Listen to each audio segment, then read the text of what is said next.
അടുത്തിടെ അന്തരിച്ച വാഴൂർ സോമൻ ഏത് നിയമസഭാ മണ്ഡലത്തിലെ MLA ആയിരുന്നു?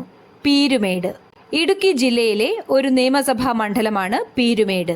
കേന്ദ്ര സർക്കാർ ശുപാർശ ചെയ്യുന്ന പുതിയ GST ഘടനയിലെ രണ്ട് പ്രധാന നികുതി നിരക്കുകൾ ഏതെല്ലാം? 5%, 18%. ഇന്ത്യയിൽ GST നിലവിൽ വന്നത് 2017 ജൂലൈ 1-നാണ്. ഭരണഘടനയുടെ 101-ാം ഭേദഗതിയിലൂടെയാണ് GST നടപ്പിലായത്. GST കൗൺസിലിനെ കുറിച്ച് പ്രതിപാദിക്കുന്ന ഭരണഘടനാ അനുച്ഛേദം ആർട്ടിക്കിൾ 279A ആണ്. കേന്ദ്ര ധനമന്ത്രിയാണ് GST കൗൺസിലിന്റെ അധ്യക്ഷൻ.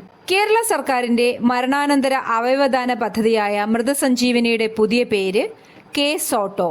കെ-സോട്ടോയുടെ പൂർണ്ണരൂപം Kerala state organ and tissue transplant organisation.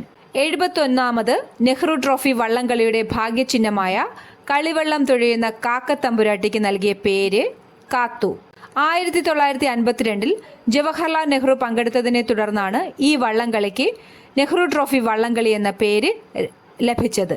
School വിദ്യാർത്ഥികളെ ലഹരി ഉപയോഗത്തിൽ നിന്ന് പിന്തിരിപ്പിക്കാൻ കേരള എക്സൈസ് വകുപ്പ് ആരംഭിച്ച പദ്ധതി ഉണർവ്. കേരള സർക്കാരിന്റെ ലഹരി വിമുക്ത കേരളം പദ്ധതിയാണ് വിമുക്തി. ഇതിന്റെ ഭാഗമായാണ് ഉണർവ് പദ്ധതി നടപ്പിലാവുന്നത്. അതിരപ്പള്ളി വനമേഖലയിലെ ആദിവാസി ഉൽപ്പന്നങ്ങൾ യൂറോപ്യൻ വിപണിയിൽ എത്തിക്കുന്നതിനായി ആരംഭിച്ച ബ്രാൻഡിന്റെ പേര് അതിരപ്പള്ളി. രാജ്യത്ത് സമ്പൂർണ്ണ ഡിജിറ്റൽ സാക്ഷരത നേടിയ ആദ്യ സംസ്ഥാനം കേരളം. സംസ്ഥാന സർക്കാരിന്റെ ഡിജി കേരളം പദ്ധതിയുടെ ഭാഗമായാണ് ഈ നേട്ടം കൈവരിച്ചത്. രാജ്യത്തെ സമ്പൂർണ്ണ ഡിജിറ്റൽ സാക്ഷരത നേടിയ പഞ്ചായത്ത് പുല്ലമ്പാറ, തിരുവനന്തപുരം. ഇന്ത്യയിൽ സമ്പൂർണ്ണ സാക്ഷരത നേടിയ ആദ്യ സംസ്ഥാനം കേരളം.